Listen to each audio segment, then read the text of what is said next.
Hi everybody, Crista Cowan here with another episode of The Barefoot Genealogist. Today's topic is shaky leaf hints. You've probably seen them on your tree on Ancestry.com or in Family Tree Maker if you use the desktop software program. We're going to talk today a little bit about what tree hints are, what they're not, how to use them. I'm going to share with you some of the ways that I use those hints and maybe some of the process a little bit beyond hints, what I do next. I don't want anybody to feel like there's a right way or a wrong way to do this. I'm just going to share with you my experience and how I do it. If you have other ways that work for you, that's fine. If you have other suggestions, feel free to share those with the group as we are on chat if you're watching this live. If you're not watching this live, if you're watching an archived version of this on YouTube, feel free to share in the comments below the video. We'd love to learn from each other about what we do that works for us. That's important. So, first of all, let's talk about what shaky leaf hints are. You've probably seen that little leaf that just shakes just for a second when you first open up your family tree on Ancestry.com. If you hover over each of those leaves, you'll see that there are some hints available, and I'll show you that in just a minute. Now, hints are not every single record that pertains to your ancestor that is in existence on Ancestry.com. I've been getting a lot of questions about that, like why do I have to know how to search if I'm getting hints? Well, what we hint is records that we can know with a pretty high level of certainty probably relate to your ancestor. We also hint records that have fielded information, that a high density of fielded information. So a name, a date, a place, several points of information that we can match with what you have in your tree. And so if your information is wrong, or off by a little bit, then the hints that we provide you are only as good as the information that's available. If you don't have very much information, then we provide you with some suggestions, hoping that one of those is a hit, but again, not necessarily going to be exactly accurate. And so sometimes you have to tweak your information a little bit. I'll walk you through some of that today. Also, we have lots of records on our site that are great and pertinent, but that don't have really specific details. So let me give you an example. A military record might not list an age or a birth date or place. All it lists is a name and then military service information in many cases. So that might not come up on a hint because you've got a name and a birth date and place, and they may have served in the military in another state, and of course, decades after they were born. So hopefully that gives you kind of an idea of how it works. I will give you some hints and some suggestions and some ideas about, again, how I use the hinting system to further my research, and then maybe a little bit of a peek beyond that into what I do next. Okay, we've got about 20 minutes together. Let's see what we can cover in that time. So, of course, the first thing that I just want to make you aware of as you start looking into your shaky leaf hints is that these are hints, not facts. I know a lot of you who are new, you see these records and you get so excited that we're finding records for you, but we give you these hints so that you can review them and make an educated decision for yourself about whether or not these records apply to your person. If they do, then of course you can review and attach. But if they don't, you're going to need to ignore those records so that new records can surface. Again, maybe tweak the information a little bit. Also, not all databases hint. So Ancestry.com has over 30,000 databases. Several thousand of those databases are hintable, meaning they've got that fielded information that can match with something that you've got in your tree. But not everything does. Military records are a good example. An immigration record, if it doesn't list an age or a birth date, isn't going to hint. Newspaper articles aren't going to hint, again, because they don't have fielded information that we can match on several points with what's in your tree. I would strongly suggest that you review records before attaching them, and I'll walk you through how to do that, or how I do that anyway. Review those records. Don't just look at the hint and say, oh yes, and attach, but actually take the time to look at the record and, again, make some educated decisions about whether this is your person or not. And then, of course, after attaching that record, make sure that all the people on the record were included. The biggest issue where this comes up is with census records. So with census records from 1880 through 1940 now, people were listed with relationships. So we can tell this is the husband, this is the wife, these are the children. And so we'll attach everybody in the family to that one record. But before 1880, there was no relationship listed to the head of household. And so we don't know who those people are. We don't know what their relationship is. All we know is that they're living in the same household. Oftentimes you'll find, servants and farm laborers and nieces and nephews and grandchildren and single, divorced or widowed daughters or whatever. And so we don't know who those people are or what their relationships are. So in that case, you have to then go through and attach that record to each person in the household, because you'll have more information about the relationships of those people than our computers will have. So let's just hop over here to a family tree and take a look at how this works. So here is part of my family tree. I've uploaded a cleaner version of it that hasn't had a lot of work done on it, so that I've got all these leaves, right? So you'll see these little leaves, and when I hover over that, for those of you that are new, oh, there they go shaking. When I hover over these, you'll see it'll tell me how many hints exist for that person. Okay, some have a lot, some have very little. You'll see here I have some that have none at all. Okay, and so my objective then is to focus. That's one of the biggest challenges in genealogy, is to pick a focus and not just go crazy all over the place. So let's start here. This man right here, Benjamin Franklin Heaps, is my great-great-grandfather. Now, I, of course, have quite a bit of information about him because my grandmother knew him, and my grandmother is still living. She turns 90 years old this year, and she gave me this information about her grandfather. And so I have information, but Ancestry is telling me that they have records to help me document that information that I already know. So I'm going to click on these hints.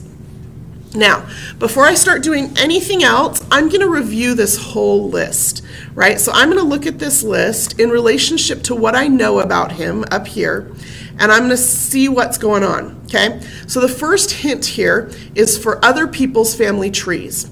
And what it's telling me is that there are 12 other trees on Ancestry.com that have Benjamin Franklin Heaps in it. Now, I'm probably going to want to review those trees, see if there's cousins out there or other relatives that have somehow connected with my great-grandfather.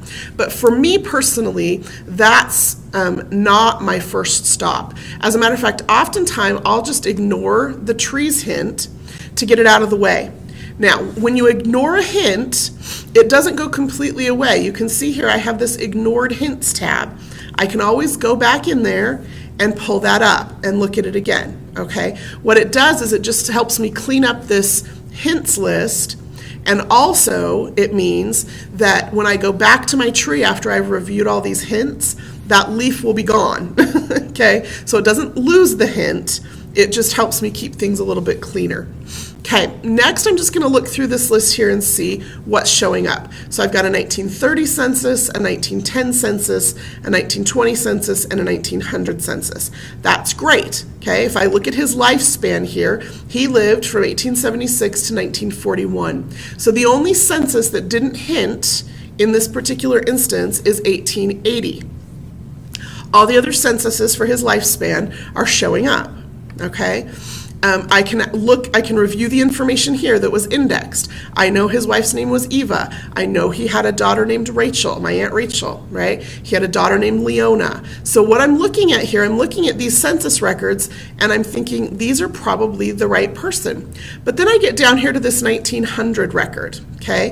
This 1900 record is a little odd to me because it says that he's living in Vineyard, Provo, Utah, which is where I'm sitting at this exact moment. That's so odd to me because I wasn't born and raised here, but my great-great-grandfather was. Okay, and I don't think he ever lived here in Utah. Okay, or in this part of Utah, right? He was born in Salt Lake City. He moved up to Pocatello. That's where he raised his family. That's where my grandmother used to go and visit him when she was a little girl.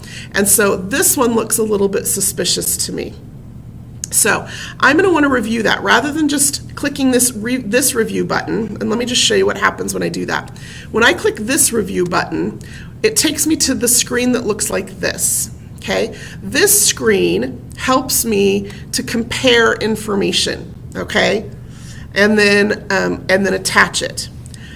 I actually want to see the actual record before I make that decision. So I'm going to click on this link over here to view this actual record. That brings up the record page, and then I can see who else was living in the household, right? I can click on this View Original Record, and I can look at the actual census image here, and I can see that. Let's see if I can find him. He's here at the top. There's Ben Heaps and his wife Eva. Well, I know his wife's name is Eva. I know her parents were born in Germany and England. So apparently, unbeknownst to the family, he was living here in Provo before he moved up to Pocatello, and they started having children born up there. So this is actually him. But I had to review the actual record to make that determination. This screen didn't give me enough information to feel confident about that. And so clicking on the actual record to view it, now I can say, yes, this is absolutely him. Now, one of the things that I do, and some of you may find this a little over the top, but I have found that it has saved me a lot of headache from chasing the wrong families and attaching the wrong records, is when I get to this screen to actually view this record, I will actually transcribe what I see here into the notes field, and you can do that in your Ancestry tree or in Family Tree Maker. So here's what mine looks like. I come in here to Benjamin Franklin Heaps, and I come into this notes field, and I will actually then just write exactly what I read on this record, right? Now I keep two screens open at all times so that I don't have to keep toggling back and forth, but I'll write, here's the 1900 census, this is where he was living, this is how his name was spelt on that record, how old he was, what it said about his birthplace, his parents' birthplace, his occupation. I'll list all of the information there that I find on that census. And then oftentimes in parentheses, I'll put questions that I have. So in this case, I know that they had a daughter, my Aunt Leona. She was born in November of 1899. This census was taken in April of 1900. So why isn't she listed with them? Where is she? Did somebody else give the information and they forgot the baby? Whatever. So I'll list those notes to myself so that I know if I have more research to do. And you can see it doesn't matter what order I find the records in. I may find the 1900 census and then the 1920 census and then the 1880 census. Whatever order I find them in, it doesn't matter. I will put those records in the notes field here in chronological order so that I can see at a glance what I'm still missing and where my gaps are. Okay, so that's how I do that. And then once I've transcribed that information into here, then I can go ahead and, let's go back into here. I can go ahead and attach that record. So I can come back to this screen, I can click Save to my tree, and I can attach that record. Like I said, that transcription process might not be for everyone, but for me, I have found that I'll start typing in that information that I'm reading off the record, and I'll realize I have the entirely wrong person, or there's more information here than I realized that might lead me to another record. So I would go through then each of these censuses and do that. Now we also have here a World War I draft card, so I want to make sure I include that. And then you'll notice here we have an England and Wales death record. This death record shows a Frank Heaps, who was born in 1876 and who died in 1939. That's pretty close to the dates, and the names, but totally not the right place. Now, I happen to know that, again, because I've gone through all these other records. I don't have a single record that leads me to believe that he died in England or that he ever even went to England. His father was born in England. I think his mother was born in England, but he was not there. And so I would just then click ignore hint on this record. Again, cleans that right up. They're hints, they're not facts. So we provide you with things that we think match, okay? Whew, that was a lot of information. You might have to watch this video a couple of times to catch all of that. Hopefully it made sense. Now, let me just, in our last few minutes together, talk about a couple of other things that I do in this process. Every time I'm looking at a record, and remember we're looking at the actual record, not the hint, review, and attachment over here. Okay, so I'm clicking on the actual record, and you may have noticed, I do this a lot, and sometimes it's second nature, so I don't think to explain it. I like to keep this screen open, and I will right-click on the link, and then open it in a new tab, so that I can come over here, look at what I need to look at. When I'm done with it, I can close it, and I come right back to this screen where I can either attach it or ignore it. Okay, so again, I just right-click on that link, open it in a new tab so that I can review it over here. Now, one of the things that you've probably seen and may or may not understand, every time you're looking at a record, over here on the right-hand side, we have a list of suggested records. Now, these suggested records include the hints that you've already seen, right? Here's that 1920, 1910, 1900 census. Here's that World War I draft card. But they also include records that other people who have this person in their tree have attached. So there's that 1880 census that didn't show up in hints because our computers couldn't make a close enough match, but that will show up under suggested records because somebody else has already done the search and found this family in the 1880 census. You'll note here there's also a Utah marriage record. So I always check, every time I check a record, I check the suggested hints and see what else is showing up that wasn't on a hint. Now again, those are suggested records, not certain records. Just like our hints are not facts, our suggested records are not absolute. These are only as good as the other people who are attaching records to their trees. And so you want to review it just like you would. And again, I would just right click on it and open it up in a window over here. And I'd right click on this and open it in a window over here. Then I would finish doing what I need to do with the 1930 census, close that, come over here, attach that, and now I have a couple more tabs open here with records that I can review. Okay, again, I really hope that makes sense because for me, that has not only simplified, but it has sped up the process so much of how I am searching for records and making sure I'm documenting every step of my ancestors' lives. Part of it is for documentation purposes, right? We want to make sure that we're attaching the right people to our trees. We want to make sure that, we're telling the right stories about our families. There is actually another David Heaps who has a son named Benjamin, and they're about this. The families are about the same age. The two Davids, if I've done my research correctly, are third cousins. They came from the same place in England. They vaguely knew of each other, or at least their paths crossed at least once in their life that I can document. But and then they both named sons Benjamin. And there are a few people who have gotten a little bit confused by that and attached the wrong records to David and the wrong records to Benjamin. And so you want to be careful of that. Even if you think your name is unusual, you'd be surprised how similar given names come down through generations of the people with the same surname. So really pay attention and review those records. Do what you can to document the lives of your ancestors and tell those stories. That's part of why I do this, is not just, I already had his birth date and death date, but I wanted to know what went on between those two dates. And so that helped me to have a broader picture of him. And then, of course, and this is a test tree that I use here to do demos, but in my actual database, one of the things that I also include in the notes here are stories that my grandmother has shared with me about her grandfather, things that my grandmother's sister told me about him and about Benjamin and Aniva as a couple. And then we have a family reunion every year for the descendants of this couple. And so I've attached some photos and some other stories about that as well. So that's how I use that whole process, is I walk through those records.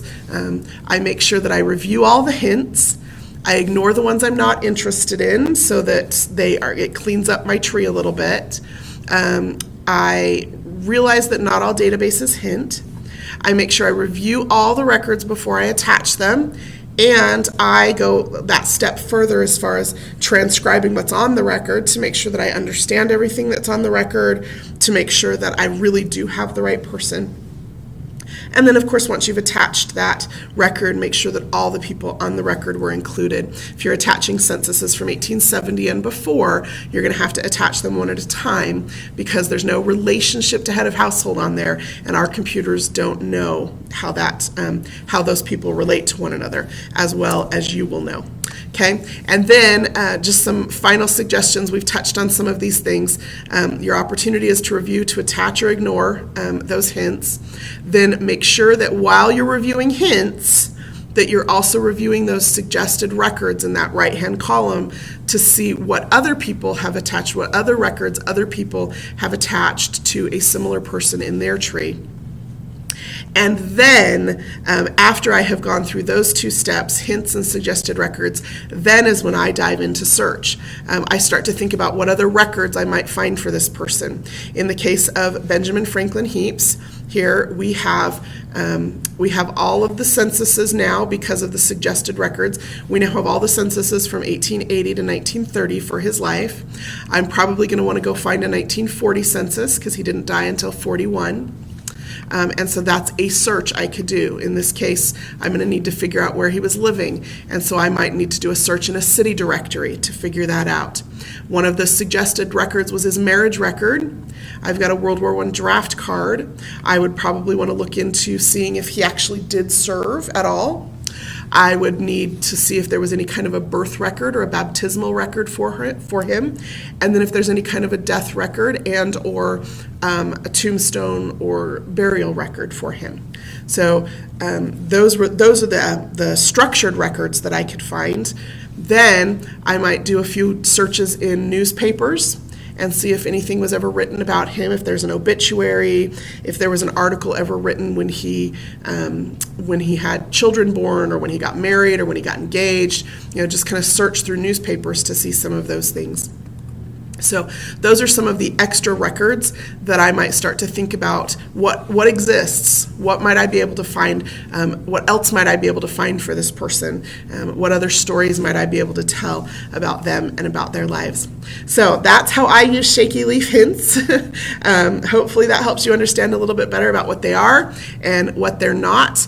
Immediately following this presentation, I will jump on chat for a little while. So if you have specific questions about what we've talked about today, feel free to ask them when I get online. If you're watching this archived, you can email us at ask@ancestry.com if you have any questions, and we might do a follow-up if there are a lot of questions.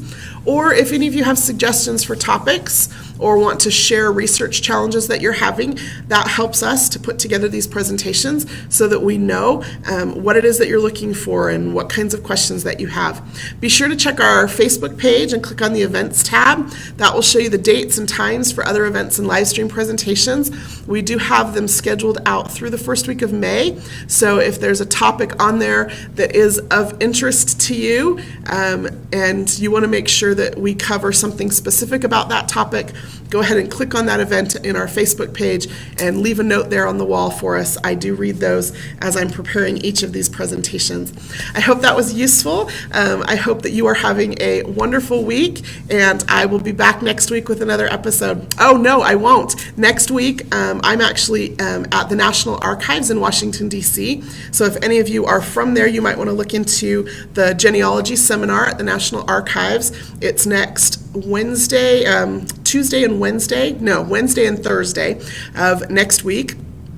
And I will be there. I would love to meet you if you're in the area and can make a stop by the Ancestry.com table at that event.